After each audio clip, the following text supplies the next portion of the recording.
సొలొమోను రాజు రాసినటువంటి సామెతల గ్రంథం. ఈ సామెతల గ్రంథం రాస్తూ మొదటి అధ్యాయము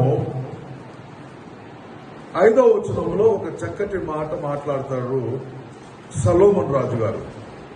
ఏం మాట్లాడతాడంటే, జ్ఞానము గలవాడు విని పాండిత్యము వృద్ధి చేసుకొనును, వివేకము గలవాడు ఆలకించి నీతి సూత్రములను సంపాదించుకొనును.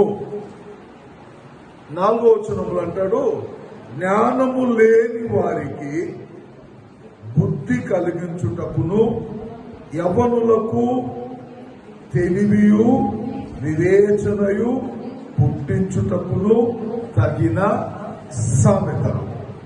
ఈ 2 వచనాల అర్థం ఏమిటంటే, తెలివితేటలు లేని వారికి తెలివి కలిగించడానికి, బుద్ధి లేని వారికి బుద్ధిని కలిగించడానికి. ఒక్కొక్కరికి 40 సంవత్సరాలు, 50 సంవత్సరాలు, 70 సంవత్సరాలు, 80 సంవత్సరాలు వచ్చినా ఒక్కొక్కరు దేవుని మాట వినరు. దేవుని మాట వినరు.